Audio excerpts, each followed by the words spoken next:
Hi there, I'm Dr. Kimberly Olson, licensed clinical psychologist and MFT. Welcome you back to Relationship Rescue. This is part 5. We're almost done, guys. You have been working so hard, and I applaud your courage and your dedication to growth. And when we are done with this next video, the following video is going to be taking that chart overall and placing it into application. So it's all going to make sense, I assure you. I'm sure that you've already developed some insights already, but it'll be pretty profound the way that we're able to put all things together. So if you have not completed your pathogenic beliefs worksheet, or you happenstanced upon this, not understanding that this was part 5 of a 7-part series, go ahead and look at Relationship Rescue Part 1, okay? And join us on this journey. I guarantee it's going to be the best couple of hours you spend with regard to your relationships and actually changing. Don't be one that just keeps hoping for a difference in your relationships, but do something about it. Okay, here's our pathogenic beliefs, guys. So you're going to pull out your chart again, and you're going to put number 1 under the demographics category, number 2 under the female authority category, number 3 under the male authority category, number 4 friend, colleague, sibling, all the same thing there. Romance, number 7 goes under there, your response to number 7. And for children, number 8, it's going to go under that category. And culture, 5 and 6, your responses will go under there. Bring up the worksheet that's really, really hard for everybody to see. And let me show you. Yeah, now, guys, I don't think I'm ever going to master how to make sure this all gets in the view. But I'm trying to show you that you're going to be putting it on the big poster board like you have everything else. But let me give you an image that's a little easier to see. Okay. So pause and write those down. And once you've written them down, let's take a look at what this is going to look like. Okay. Okay. So we essentially gained our pathogenic beliefs based on all this other stuff. Remember how everything ties together. So let me take you through demographically. Remember, this person has lived in Walter, Nevada since they were 12. We know that they're fairly stable. They're upper middle class, but were raised by middle class parents. So they went up the socioeconomic ladder a little bit. Parents have been married for 50 years. They've been married for 22 years. So they were definitely taught long-term marriages. Eliciting maneuvers. So how they ensure that their life continues in this predictable way. This person went to college, had 2 jobs, husband is employed.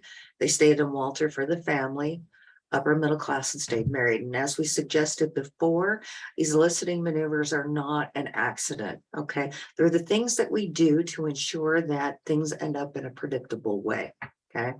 So if I go to college, you can pretty much predict that I'm going to have a decent job. Maybe not so much today, but historically that was true. If you want to predict having a very close, cohesive family, you're probably going to stay regional anyway, close by. Okay. And staying married obviously ensures that you're going to have a long-term marriage. And remember, we talked about last time how folks that witnessed somebody stay married for a very long time, their expectations of marriage tend to be much more realistic, and their problem-solving skills tend to be much better. So what are the beliefs that this person developed? Okay. If you don't work, you don't have value. Okay. So they're doing the 2 jobs, they're doing the college thing, all of that stuff, because if I don't work, then I don't have value. You can phrase that any way you want to. It could be, if I don't work, I'm not a good person. If you don't work, you're lazy. If you're not giving 110%, well, then you're not a fully dedicated parent. So again, these are the beliefs that we form. And I don't know if pathogenic is really fair, but they're the beliefs that nevertheless that we form. They could be healthy or unhealthy. The belief that keeps their marriage together is that you must stay married. Okay, so that's the belief that they were raised with, whereas somebody else may have come to believe that marriage was optional based on how you're getting along or any other factor. Their beliefs are they must live close to family, even if it's conflicted. Okay, so those are the beliefs that keep this sucker going for years and years and years because of these beliefs. So let's go down to the female authority figure. Remember, in this person's case, their mother tended to yell, cry, and overeat when they were angry, became very demeaning, and it was important for them to win. When their mom was sad, she overate, cried, isolated. But she was also joyful sometimes, the neighborhood mom, creative in recovery and funny. Her work history, she got fired a lot, and she was very competitive for the father's loyalty. This person's pattern throughout their life is that they've had a mixed bag of relationships with female authority figures. They note that overall they've had loving and fair relationships, but occasionally competitive. And when they're triggered, okay, or feeling like the boss is being competitive or invalidating towards them, they feel undermined and misjudged and may feel helpless because the boss has got all the power.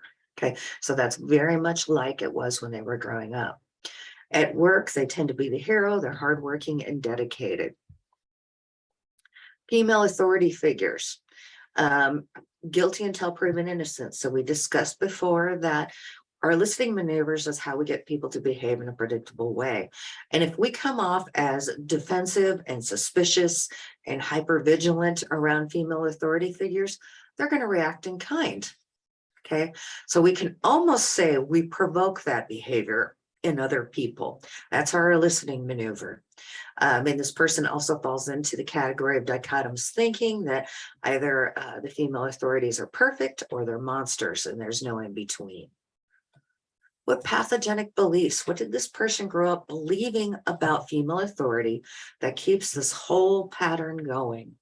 Okay, so female authority is not trustworthy until proven to be. So the poor female bosses come in and they're already suspect. Okay, it's because that's their belief. That's what they were raised with. They were raised that women are catty and competitive. I am helpless and you will bury me if you feel threatened.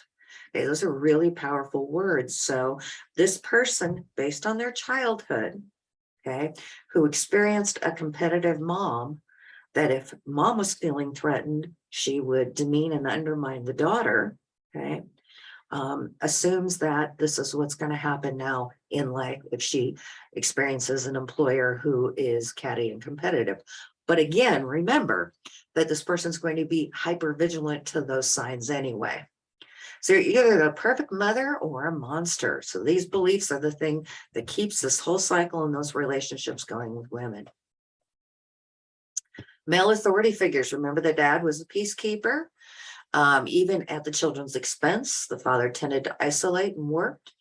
The joyful parts, he's a good listener, outdoors, gets along with everyone, very dedicated employee, love but not clear about respect, and failure to protect, or this person felt that their father failed to protect them from an abusive mother. So this person's experiences with male authority figures were very similar. So she found bosses to be overall, male bosses overall, to be fair and kind, but they can also be passive and they don't tend to advocate for her. Okay. And so that's very powerful because that triggers stuff from the template. Okay. So if you have a boss, a male boss who's really nice and easy to get along with, but isn't there and doesn't step up to the plate when you need him, that's going to trigger all of those negative emotions. The eliciting maneuvers are how she gets her male bosses to behave in a predictable way. She always gives them benefit of the doubt. So if a male boss does something, okay, he's always given the benefit of the doubt. The female boss, not so much, right? Because she expects for females to be catty. She expects loyalty and advocacy from male authority figures, although she's never gotten it. Okay. In fact, it might be inappropriate, the level of loyalty and advocacy she expects from male bosses, but she's still trying to get what she didn't get from her dad. Okay. Ignore and or rationalize invalidating behavior are signs of lack of loyalty. So if we've got a male boss who is not indicating that he's supportive, she might dismiss that, or probably more importantly, assume it's her fault, just like she assumed it was her fault when father didn't protect her. Okay. So what are her pathogenic beliefs, or this thing that keeps us all going? If you hurt me, it's my fault. Think about how powerful that is and how far back that goes. Okay. And it goes back to, again, the template, the first part of the relationship.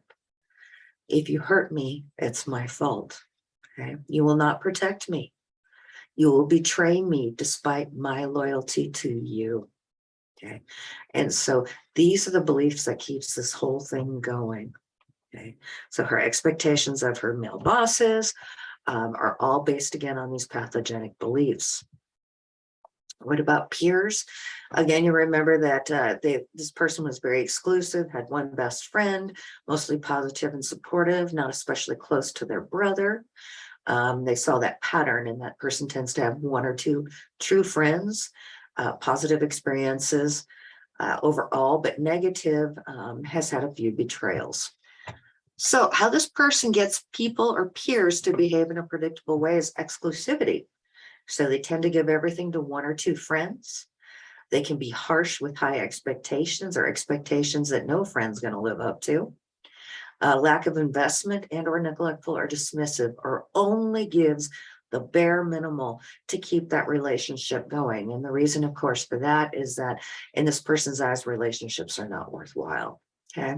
And that goes to our pathogenic beliefs over here. I don't know if you can see the cursor. Peers. So only one or two investments and only enough to survive. So I'm going to give you the bare minimal to maintain this relationship. This person's beliefs are people take and take and take, and then they leave you or betray you. But again, if you look at their eliciting maneuvers, okay, they also lack investment. So it could be that the friend gets fed up and bails.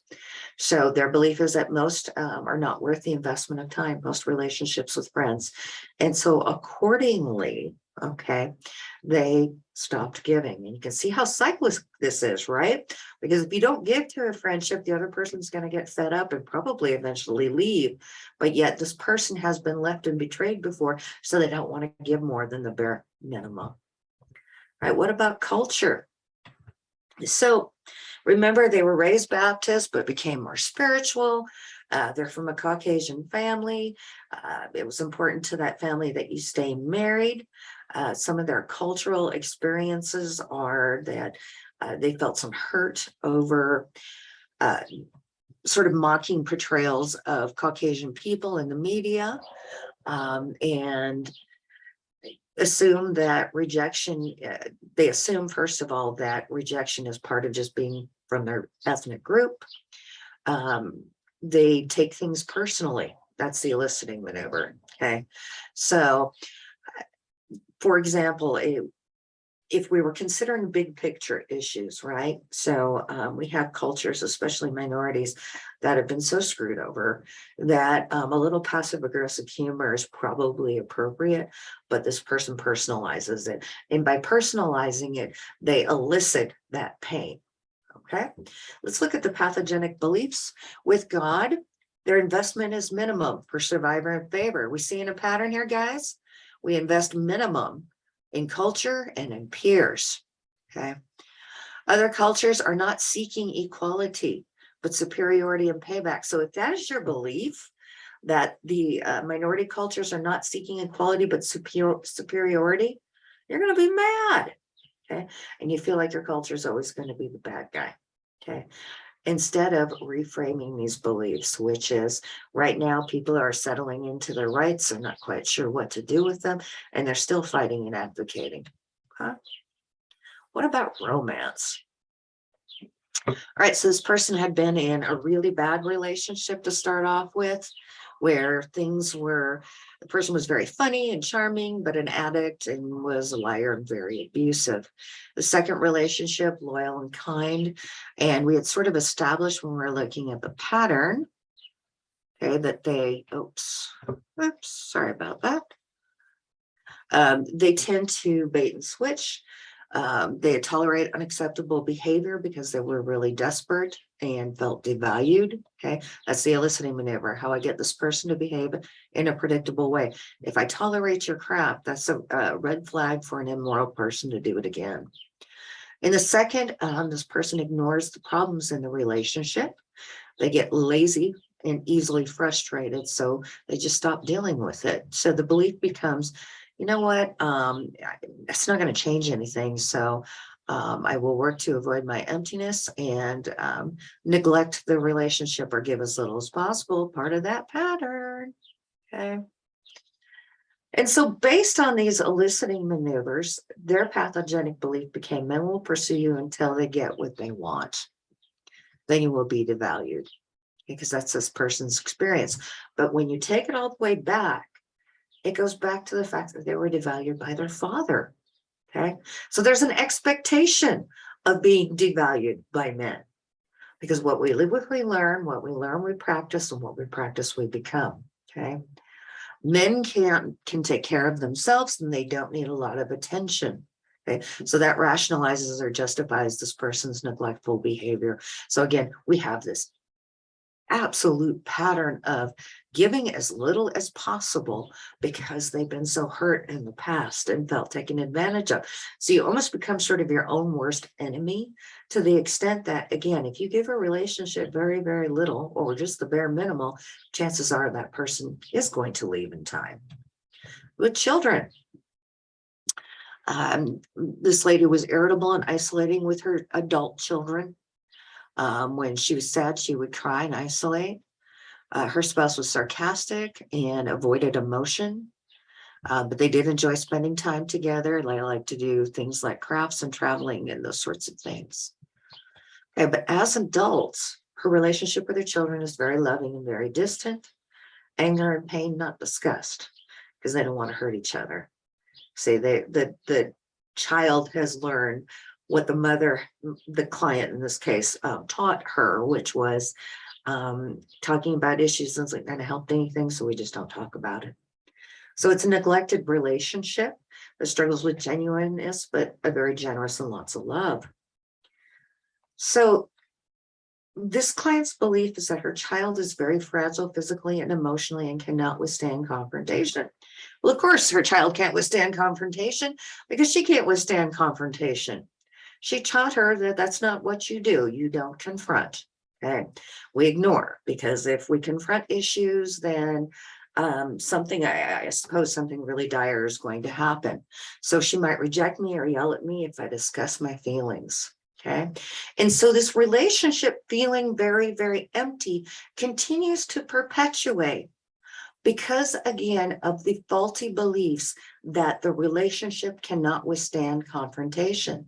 If you have a relationship that cannot withstand confrontation, it's going to be very shallow at best and not very meaningful. Okay. So we're looking at the pathogenic beliefs, but we're going to do this next part together. I am going to share my screen.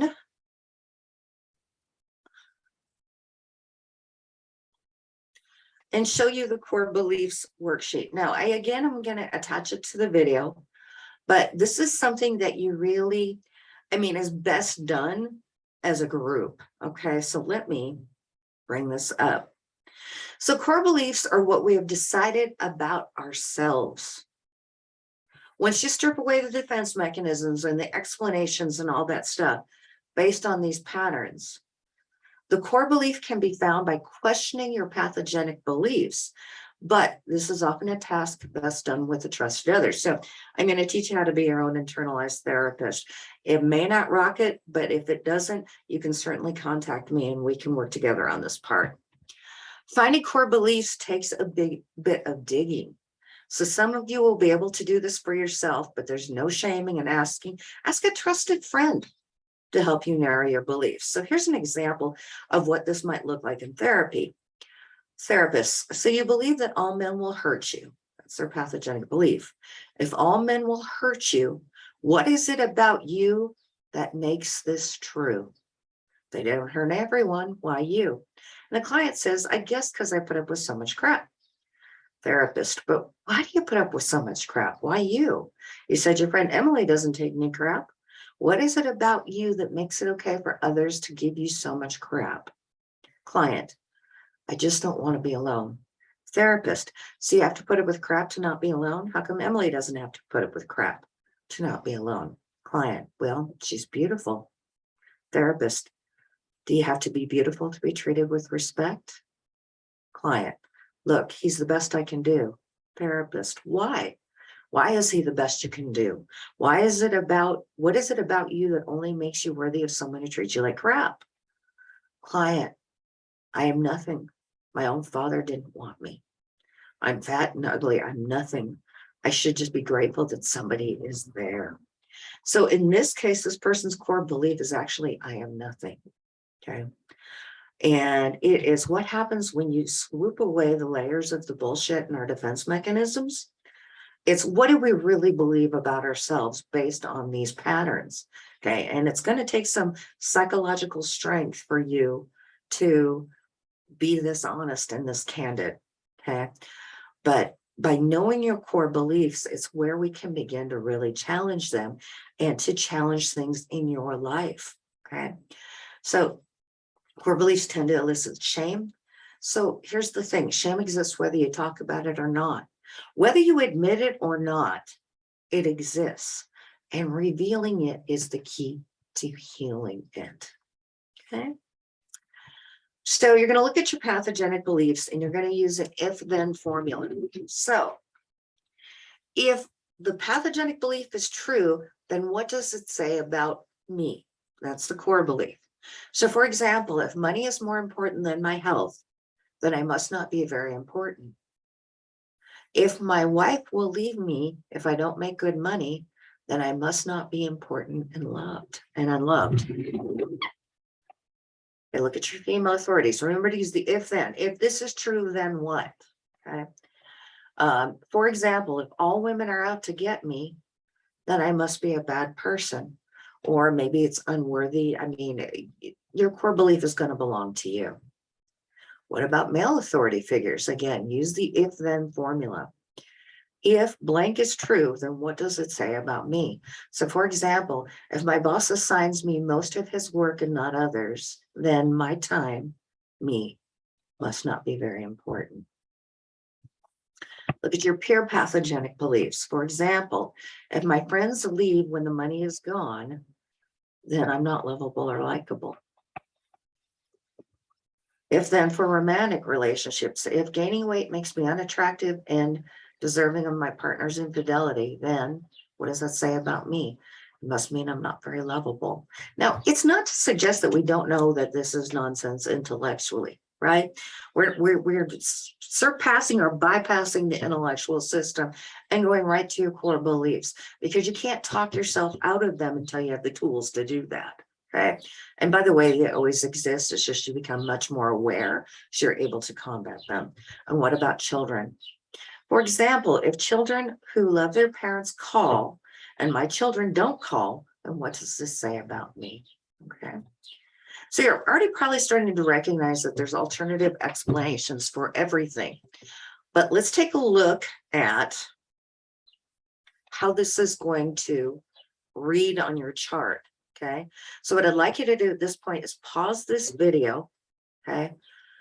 Go to the comment section, pull up the worksheet and complete your worksheet. Okay. Complete that worksheet first.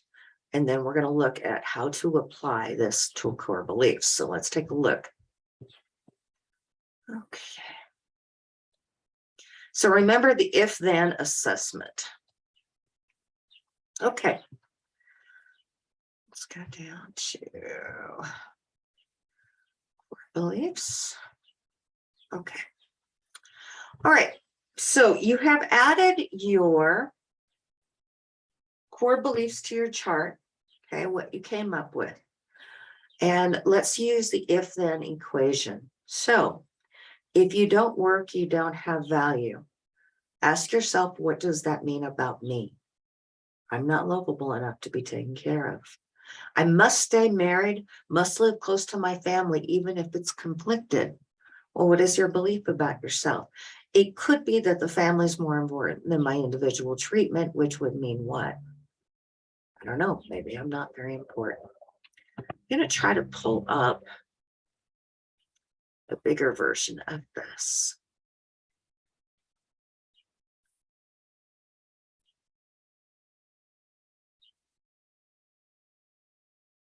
Or not. Okay, let's go ahead and go with this one. In fact, hold on. I apologize. Let me pause this and come right back. I apologize for the interruption. Let me bring this up. Okay, so we're looking at, again, you've listed your core beliefs and your pathogenic beliefs. So how does this translate?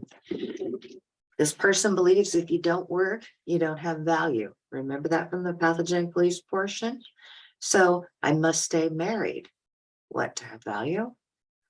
Must live close to the family, even if conflicted. So if those beliefs are true, what does that say about me? What do I tell myself? So maybe it's I'm not lovable enough to be taken care of. Okay. Maybe you're not worthy of being treated with respect by your family.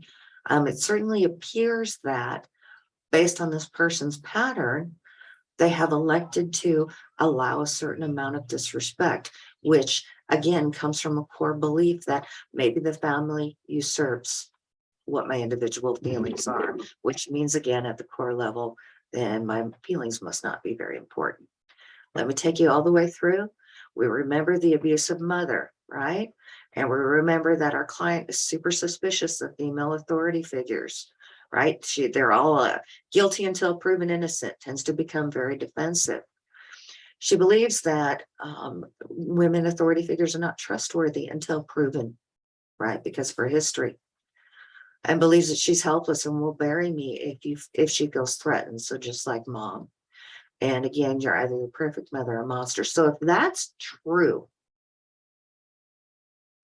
if it's true that females in authority will bury you, they are competitive, what does that say about you? Well, to this person, it was, I don't deserve success.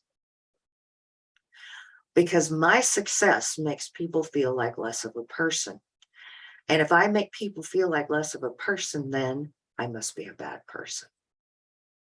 Okay. So this is pretty, I mean, when you think about it, if it translates to this idea that if I am successful, it makes other people feel bad. And if I make other people feel bad, then I must be a bad person. You're always going to be battling your success because fundamentally, if you're successful, you feel like what?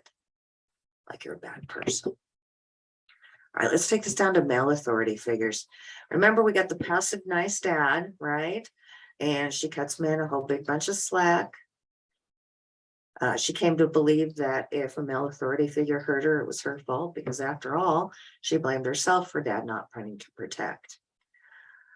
She believes that she's going to be betrayed. So what's her core belief? What does this say about me if my own father didn't protect me?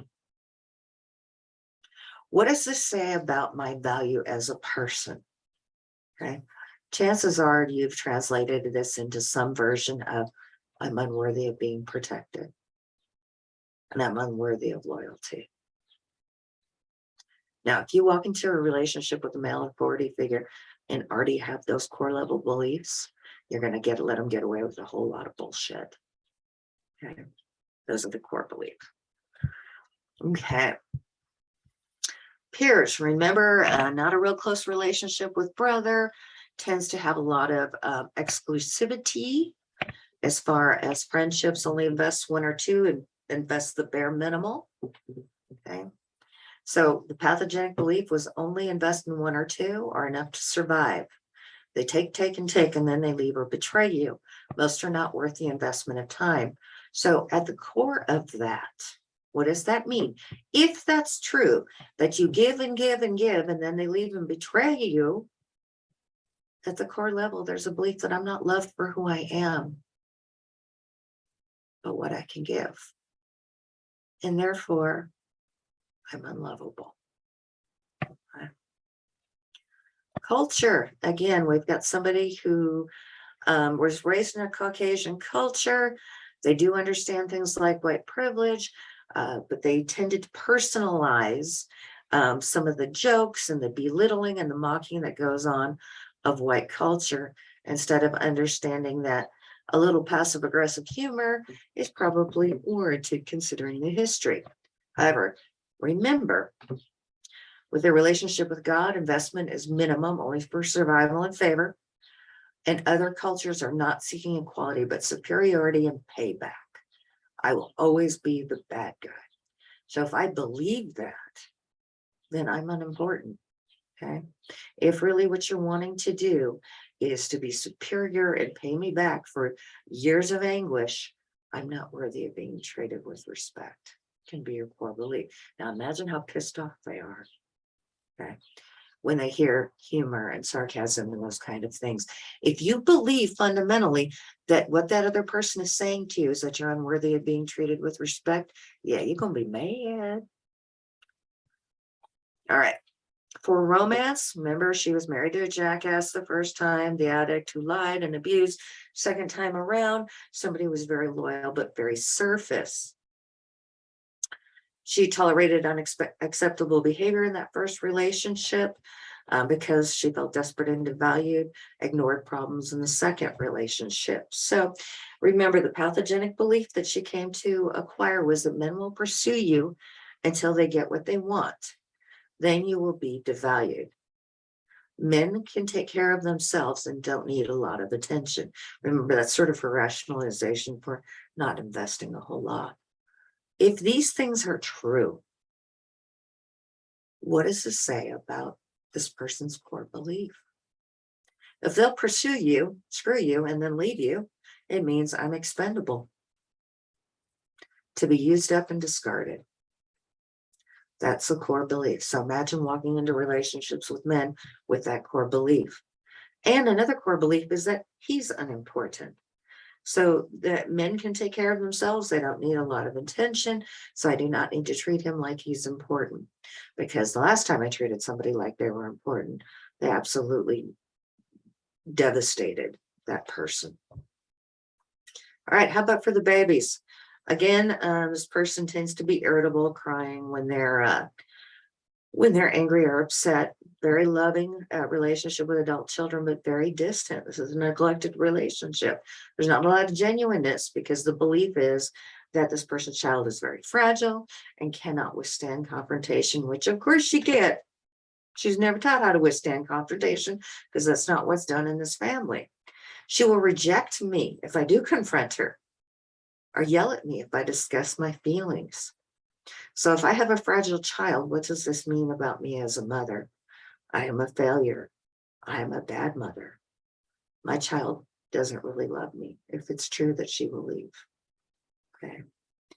So again, it isn't that intellectually that you haven't challenged these things. Of course you have, right? Because if you were walking around with this belief that you're worthless or unlovable and all that kind of stuff, it would be problematic, right? So you've become intellectually, you've started intellectually challenging those things, which is wonderful. So complete that portion, okay? The core beliefs portion, utilizing these exercises, and then I will come back with an additional video putting this all together. If you need any help, if you need me to email you the worksheets, any of that stuff, just let me know. I will do that. You have really put yourself out there and have a lot to be proud of. Thank you and God bless you.